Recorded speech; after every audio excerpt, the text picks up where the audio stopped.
आज मैं आपको क्षितिज पाठ्य पुस्तक से खंडगा में पाठ 4 पढ़ाने जा रही हूँ।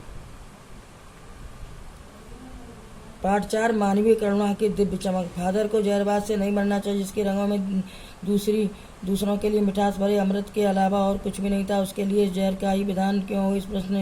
यह प्रश्न किस ईश्वर से पूछे? प्रभु की आस्था करना जिसका अस्तित्व वह दे कि इस यातना की परीक्षा उम्र की आखिरी देहरी पर ही क्यों दे। एक लंबी पादरी के सफ़ेद चोगे से ढकी आकृत सामने है। गोरा रंग, सफ़ेद झाई मारती भूरी दाढ़ी, नीली आंखें तथा बाहें खोल गले लगाने को आतुर, इतनी ममता, इतना अपनत्व। इस साथ में अपने प्रत्येक प्रियजन के लिए अपनत्व मरता रहता था। मैं 35 साल से इसका साक्षी, तब भी जब वे इलाहाबाद में थे और तब भी जब वे दिल्ली आते थे। आज उनकी बाहों का दबाव मैं अपनी छाती पर साफ महसूस करता हूँ। फादर को याद करना एक शांत और उदास संगीत को सुनने जैसा, उनको देखना करुणा के निर्मल जल में स्नान करने के जैसा तथा उनसे बात करना कर्म के संकल्प से भरना था।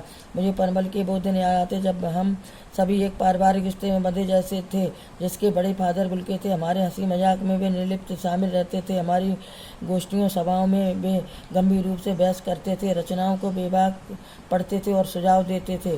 घरों के किसी भी उत्सव संस्कार में बड़े भाई तथा पुरोहित जैसे खड़े होकर हमें अपने आशीषों से भर देते थे। मुझे अपना बच्चा तथा फादर का उसके मुख से पहली बार अन्न डालना याद आता तथा उन नीली आंखों की चमक में तैरना बादशाह विमानों किसी ऊंचाई पर देवदार की छाया में खड़े हो। कुछ समझ नहीं आता कहाँ से शुरू करें। इलाहाबाद की सड़कों पर फादर की साइकिल चलती दिखाई दे रही थी। वह तब हमारे पास आकर रुकती है, मुस्कुराती हुई उतरते। देखिए मैंने उनको पढ़ लिया और मैं कहना चाहता हूँ उनको क्रोध में कभी भी नहीं देखा, आवेश में देखा तथा ममता और प्यार में लबालब छलकता ही महसूस किया। अक्सर उनको देखकर लगता है कि बेल्जियम में इंजीनियरिंग के आखिरी वर्ष में पहुंचकर उनके मन में ये सन्यासी बनने की इच्छा कैसे जाग गई, जबकि घर भी भरा पूरा था। 2 भाई, 1 बहन, माँ पिता सब थे।